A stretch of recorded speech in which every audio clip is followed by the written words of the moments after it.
नमस्कार, स्वागत है आप सभी का भारत अपडेट पर। मैं हूं आपके साथ ऋतु भंडारी और शुरुआत एक बड़ी खबर के साथ बुलेटिन की, जहां जंतर मंतर पर हालात बेकाबू हुए हैं। आपको बता दें कि प्रदर्शनकारी और पुलिस के बीच में जोरदार झड़प हो गई। दिल्ली पुलिस के 3 एसीपी को गंभीर चोटें आई हैं। आरएएफ ने प्रदर्शनकारी छात्रों पर आंसू गैस के गोले छोड़े। तो ये बड़ी खबर आपकी टीवी स्क्रीन पर, जहां अभी फिलहाल हालात सामान्य बताए जा रहे हैं, लेकिन किसी तरह से ये प्रदर्शन शायद और उग्र हो सकता है। लेकिन इस बीच आपको बता दें कि अभी जो फिलहाल स्थिति है वहां वो बेहद संवेदनशील बनी हुई है। और इसके साथ ही पुलिस कल जो देर रात तस्वीरें सामने आई, वहां पर प्रदर्शनकारी और पुलिस के बीच में झूमाझपटी हुई है। नारेबाजी प्रदर्शनकारी करते हुए नजर आ रहे थे, लेकिन जब पुलिस को लगा कि ये प्रदर्शन और उग्र होने वाला है और यहां पर किसी को शांत कराना थोड़ा मुश्किल हो जाएगा, तब पुलिस की तरफ से न सिर्फ लाठी भांजी गई, जहां पुलिस ने आंसू गैस के गोले भी दागे। और ऐसे में लगातार वो तस्वीरें आपकी टीवी स्क्रीन पर साझा कर रहे हैं, जहां पर अभी प्रदर्शनकारियों का कहना है कि जब तक उनकी मांगे नहीं मानी जाती तब तक इसी तरह का हल्ला जारी रहेगा। और इसके साथ ही अब इस प्रदर्शन की वजह से जो आसपास के लोग हैं, दिल्ली वासी हैं, उन्हें बहुत ज़्यादा परेशानियों का सामना इस वक्त करना पड़ रहा है। और ऐसे में शांति और अहिंसा ही हमारी असली ताकत है। जंतर मंतर से इस तरह की बात कही जा रही है, जहां आपको बता दें कि इस वक्त कॉकरोच जनता पार्टी लगातार कोशिश ये कर रही है और उनके समर्थक कि आधिकारिक तौर पर ये पार्टी बन जाए और एक अस्तित्व यहां पर कॉकरोच जनता पार्टी को मिल जाए, जहां पर छात्रों को महज जरिया बनाने का काम किया जा रहा है। इस बात में कोई दो राही नहीं, कोई गुरेज नहीं, क्योंकि पॉलिटिकल पार्टी फिलहाल सियासी यहां पर एजेंडा और रोटियां सेकने का काम कर रही है। और जो स्थिति अभी तक देखने को मिल पाई है, उसके आधार पर यह कहना कि मासूम छात्रों के कंधों पर बंदूक रखकर अपनी राजनीति चमकाने का प्रयास ये सभी राजनीतिक और पॉलिटिकल पार्टियां करती हुई नजर आ रही है। क्योंकि अभिजीत दीपके का एक स्टेटमेंट सामने आया था कि हम लोगों को यहां पर शांति से बने रहना है, बीजेपी वाले कुछ गुंडे जरूर भेजेंगे जो आपको उकसाने की, शांति से यहां पर प्रदर्शन ना हो इसके लिए उकसाएंगे। लेकिन आप देखिए, देर रात जो प्रदर्शन हुआ, जो देर रात तस्वीरें सामने आई, उसकी ये 4 तस्वीरें आपकी टीवी स्क्रीन पर, जिससे आप पूरे माजरे को समझिए कि किस तरह से पहले शांतिपूर्ण तरीके से प्रदर्शन चल रहा था। पुलिस की तरफ से यहां पर सख्त हिदायत भी दी गई थी और ऐसे में बैरिकेड भी यहां पर लगाए गए थे, ताकि किसी भी तरह से प्रदर्शन उग्र होता है तो पुलिस उस सिचुएशन को कंट्रोल में ला सके।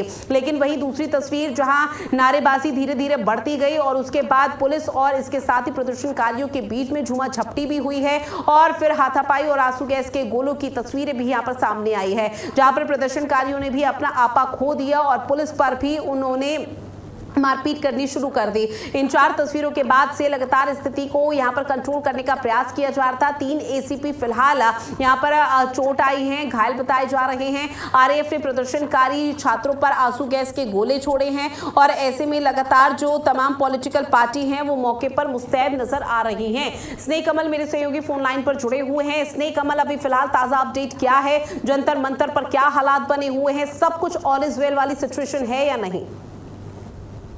बिल्कुल, एक तो उनका बच्चा जहाँ तक सुरक्षा बलों की तैयारी की बात करें, प्रशासन की तरफ से जरूर यद्यपि हाल का प्रयास किया जा रहा है, लेकिन हम कह नहीं सकते कि दिन में मामला क्या होगा, क्योंकि जिस तरह से तस्वीरें दिन में कुछ आगे शाम तक मामला बढ़ के कुछ होता है, ऐसा ही हुआ जब एक बार शाम 4:30 बजे की खबर आई, 4:30 बजे के आसपास जंतर मंतर पर कुछ झड़प घटना हुई, लेकिन तत्काल उस पर काबू पा लिया। उसके बाद देर रात 8:30 बजे के आसपास जिस जंतर मंतर मार्ग पर जो झड़प खबर आती है, और जैसे कुछ वीडियो जिसमें स्पष्ट नजर आता है कि छात्रों का कोई एक जत्था है जो है वहाँ तैनात आरएएफ के जवान या पुलिस कर्मी उन पर पत्थर फेंकते या पानी की बोतलें फेंकते, डंडे ऊपर डंडों से प्रहार करते हैं। हालांकि तत्काल उसके बाद आरएएफ की टीम ने जो है आंसू गैस के गोले छोड़े और हल्का जो है बल प्रयोग करते हुए काबू में ला दिया। लेकिन फिर भी हम कुल मिलाकर कह सकते हैं कि अब जंतर मंतर पर जो शांतिपूर्वक का आंदोलन था, जिसकी शुरुआत अभिजीत दीपके या सोनम वांगचुक ने की थी, लेकिन अब वो कहीं न कहीं हाईजैक हो चुका है। इसमें कुछ हम कह सकते हैं निश्चित रूप से कुछ असामाजिक तत्व भी शामिल हो गए हैं। जिस तरह की वीडियोज आए हैं जिसमें कुछ आपराधिक तत्व भी प्रदर्शन नजर आ रहे हैं, तब कहीं न कहीं इस जो है आंदोलन को एक अलग रूप या अलग मोड़ देने की कोशिश की जा रही है। अब देखना यह है कि दिल्ली पुलिस या दिल्ली का प्रशासन क्या कुछ रवैया आज अपनाता। फिलहाल अभी की अगर बात करें तो जैसे आपने पूछा कि जंतर मंतर में क्या हालात है, जंतर मंतर के अभी की अगर हालात की बात करें जिससे सामान्य है, शांतिपूर्ण लग रही है। लेकिन अगले पल दिल्ली में क्या होता है, जंतर मंतर क्या कुछ होता है, ये तब पाना। बिल्कुल, देखिए पूरे देश भर की निगाहें इस वक्त देश की राजधानी दिल्ली पर स्नेह कमल टिकी हुई हैं और ये प्रदर्शन शांतिपूर्ण तरीके से चले, बस यही उम्मीद अभी की जा रही है। लेकिन अभी इस बीच क्या कोई ऑफिशियल स्टेटमेंट सामने आ पाया है कि अब आगे इस प्रदर्शन की रूपरेखा क्या है, अब आगे इस प्रदर्शन को कैसे बढ़ाया जाएगा?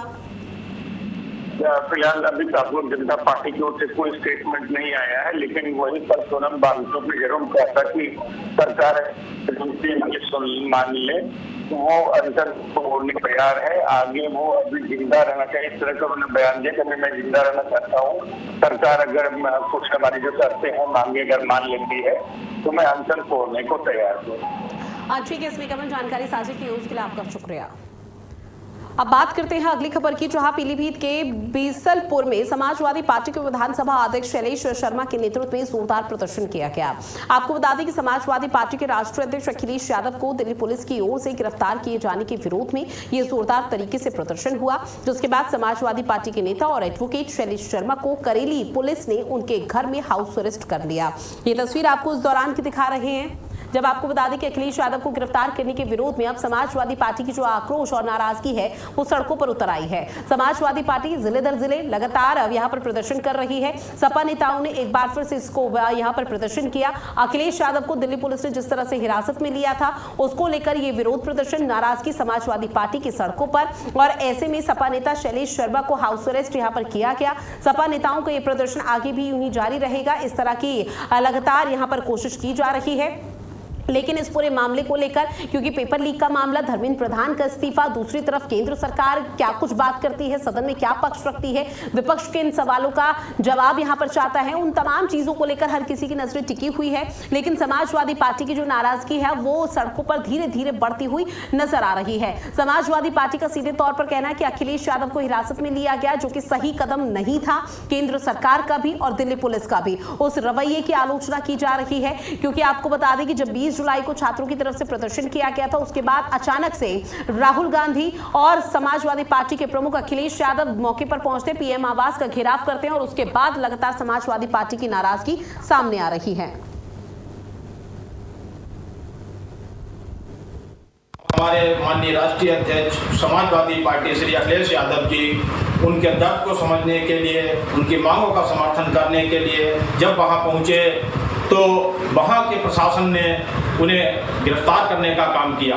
जैसे ही हम समाजवादी पार्टी के कार्यकर्ताओं को इसकी जानकारी हुई, हम लोगों ने समाजवादी पार्टी बीसलपुर विधानसभा के सभी कार्यकर्ताओं ने तत्काल एकत्रित होकर के उसका विरोध किया और अपने महबूब नेता माननीय अखिलेश यादव जी को तत्काल रिहा करने की मांग को लेकर के जबरदस्त तरीके से जो प्रदर्शन किया है।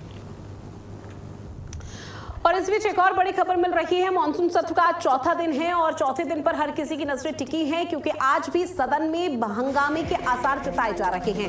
पेपर लीक पर सरकार को विपक्ष पूरी तरह से घेरने की रणनीति बना चुका है। अब महज इंतजार है 11 बजे का, जब 11 बजे सदन की कार्यवाही शुरू होगी। सुचारू रूप से इस कार्यवाही को शुरू करने का प्रयास किया जाएगा, लेकिन विपक्ष की तरफ से आज क्या हंगामा किया जाता है या नहीं, विपक्ष की तरफ से केंद्र सरकार से क्या सवाल पूछे जाते हैं। केंद्र सरकार ने की अब इजाजत दे दी है कि ठीक है, इस पूरे मसले पर पूरी तरीके से सुचारू रूप से और विस्तार पूर्वक चर्चा करने के लिए सरकार तैयार है और उसको लेकर आज तस्वीरें सामने आ सकती है।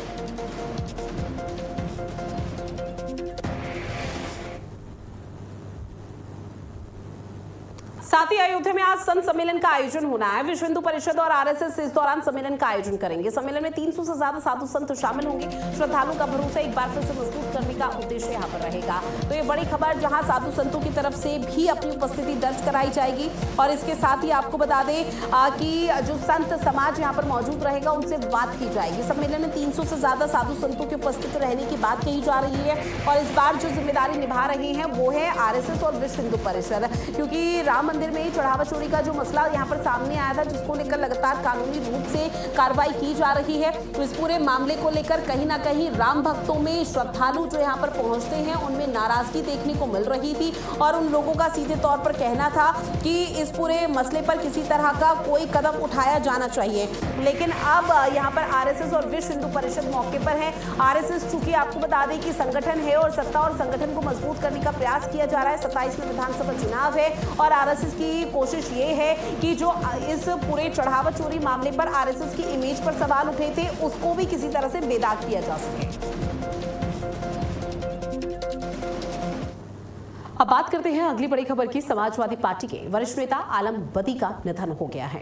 ये बड़ी खबर आपकी टीवी स्क्रीन के माध्यम से आप तक साझा कर रहे हैं। जो आलम बदी के निधन से समाजवादी पार्टी में इस वक्त शोक की लहर देखने को मिल रही है।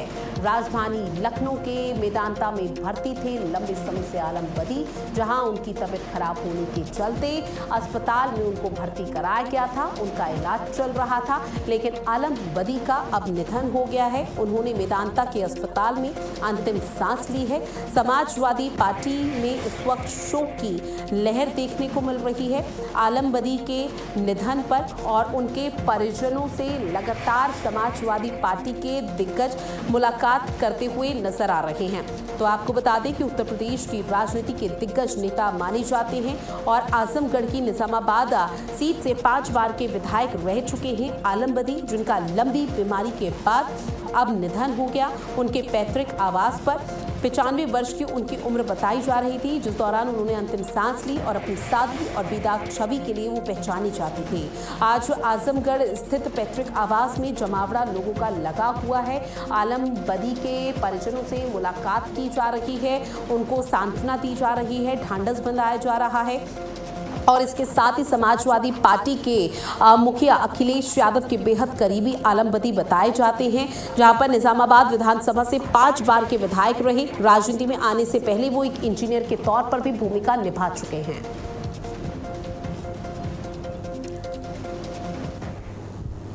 अगली खबर, जहां बुलंदशहर के शिकारपुर विधानसभा क्षेत्र में आयोजित बीजेपी बूथ अध्यक्ष सम्मेलन में प्रदेश सरकार के कैबिनेट मंत्री और पूर्व बीजेपी प्रदेश अध्यक्ष भूपेंद्र चौधरी शामिल हुए। आपको बता दें कि इस दौरान कैबिनेट मंत्री भूपेंद्र चौधरी ने बूथ अध्यक्षों को 2027 विधानसभा चुनाव की तैयारियों को लेकर जागरूक किया। साथ ही सम्मेलन में संगठन की मजबूती और बूथ स्तर पर कार्यकर्ताओं को सक्रिय करने पर भी विशेष फोकस किया गया। तो बीजेपी के प्रदेश अध्यक्ष भूपेंद्र चौधरी बूथ अध्यक्ष सम्मेलन में पहुंचे बुलंदशहर, जहां पर उन्होंने कार्यकर्ताओं से संवाद किया। जीत का मूल मंत्र भी उनको दिया गया। इस दौरान कार्यकर्ताओं से एक एक करके बातचीत की गई है, जोश भरने का काम किया गया। 27 के विधानसभा चुनाव को लेकर चर्चा हुई है। 2027 की क्या वो रीति नीति रह सकती है बीजेपी की, जिसको आगे बढ़ाया जाएगा, उसको लेकर जिक्र करते हुए बूथ सम्मेलन अध्यक्ष में नजर आए हैं, जहां पर कार्यकर्ताओं को ट्रेनिंग दी गई, कार्यकर्ताओं को प्रशिक्षण दिया गया। क्योंकि कल एक छोटा सा वो टेस्ट था बूथ सम्मेलन अध्यक्ष के माध्यम से कार्यकर्ताओं का कि वो 27 के चुनाव के लिए आखिर कितने तैयार हैं, कितना उनका जोश हाई है, कितना उनका कॉन्फिडेंस बूस्ट है, और अगर थोड़ा सा भी डगमगाता है तो उसको लेकर लगातार इस तरह के प्रशिक्षण कार्यक्रम निरंतर आगे भी किए जाएंगे। क्योंकि 27 का विधानसभा चुनाव है, कार्यकर्ता पूरी तरह से धरातल पर मुस्तैद हैं और सरकार की जो रीति नीति है, संगठन की जो यहाँ पर बेहद बड़ी सफलताएं हैं, उपलब्धि हैं, उनको लोगों तक पहुंचाने का प्रयास अब कार्यकर्ता करते हुए नजर आएंगे। एक बहुत बड़ी जिम्मेदारी कार्यकर्ताओं के कंधों पर यहाँ पर दी गई है बूथ सम्मेलन अध्यक्ष में, और एकमात्र वजह यही रही कि हर दिग्गज, बीजेपी के हर दिग्गज के कंधों पर एक बहुत बड़ी जिम्मेदारी सौंपी गई थी। हर जिले की और बुलंदशहर की कमान थी पूर्व बीजेपी के प्रदेश अध्यक्ष भूपेंद्र चौधरी के कंधों पर। जब वो इस कार्यक्रम में पहुंचे तो कार्यकर्ताओं से संवाद किया, कार्यकर्ताओं से बातचीत करते हुए आगे की रणनीति पर चर्चा करते हुए बीजेपी के पूर्व प्रदेश अध्यक्ष भूपेंद्र चौधरी नजर आए हैं।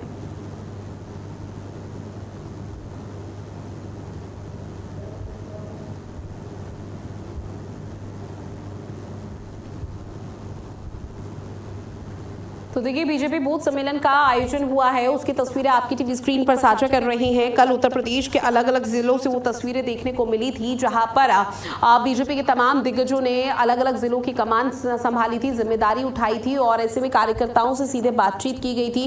कार्यकर्ताओं से बात करते हुए बाकायदा उन्होंने यहाँ पर कार्यकर्ताओं के साथ संवाद भी किया है और इसके साथ ही जीत का मूल मंत्र दिया।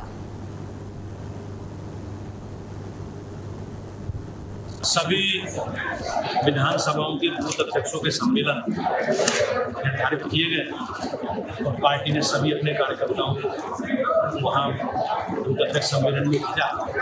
मुझे बुलंदशहर जिले के शिकारपुर विधानसभा क्षेत्र में बूथ अध्यक्ष सम्मेलन में भाग करने का अवसर मिला और पार्टी के जो भी आगामी कार्यक्रम है, अभियान है हमारे बूथ सशक्तिकरण की, उनकी चर्चा मैंने अपने सभी सम्मानित बूथ अध्यक्षों के बीच में की। अरे आप पहुंचे तो 2027 के चुनाव को लेकर लगता है कि तैयारियां शुरू कर दी। भारतीय जनता पार्टी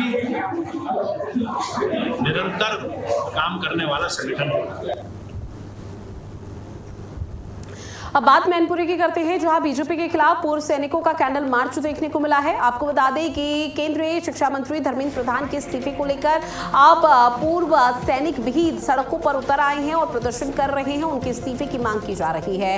हाथों में काली पट्टी बांधकर प्रदर्शन किया गया। छात्रों और पूर्व सैनिकों ने कैंडल मार्च निकाला। कैंडल मार्च में बड़ी संख्या में पूर्व सैनिक और छात्र भी शामिल हुए हैं। तो बड़ी खबर, जहां आपको बता दें कि अब छात्र और पूर्व सैनिकों ने कैंडल मार्च निकाला, जहां केंद्रीय शिक्षा मंत्री धर्मेंद्र प्रधान के इस्तीफे की बात की जा रही है और लगातार मांग की जा रही है कि सरकार को इस पूरे मामले पर शिक्षा नीति और व्यवस्था में बदलाव लाना होगा और इसके साथ ही हाथों में काली पट्टी बांधकर अपनी नाराजगी व्यक्त कराई है। ये तस्वीर आपकी टीवी स्क्रीन पर, जहां सिर्फ पूर्व सैनिक और छात्र नजर आ रहे हैं और शिक्षा मंत्री धर्मेंद्र प्रधान के इस्तीफे को लेकर जोरदार प्रदर्शन किया गया। कैंडल मार्च निकाला गया, हाथों में तख्तियां लेकर, बैनर पोस्टर लेकर जमकर नारेबाजी की गई है शिक्षा मंत्री के खिलाफ और कहा गया है कि केंद्र सरकार को छात्रों की सुननी चाहिए, छात्रों की मांगों पर बात करनी चाहिए, विचार करना चाहिए और जो यहां पर शिक्षा मंत्री धर्मेंद्र प्रधान के इस्तीफे की बात की जा रही है, उनका इस्तीफा यहां पर ले लेना चाहिए। तो ये बड़ी बात यहां पर पूर्व सैनिकों की तरफ से की गई है। मैनपुरी की ये तस्वीरें हैं, जहां बीजेपी के खिलाफ लगातार प्रदर्शन को लेकर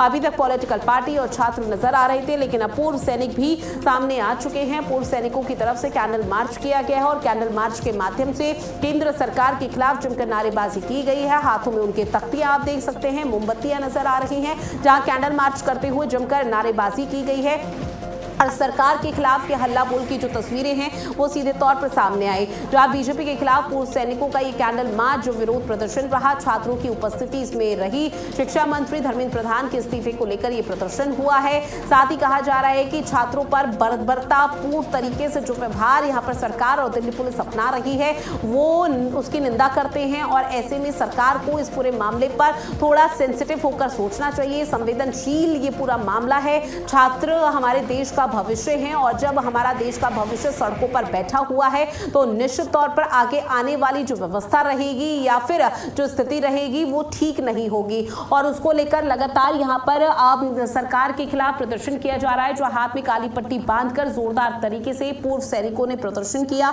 छात्रों की उपस्थिति यहाँ पर रही, हाथों में बैनर पोस्टर लेकर सरकार के खिलाफ नारेबाजी करते हुए भी नजर आए हैं।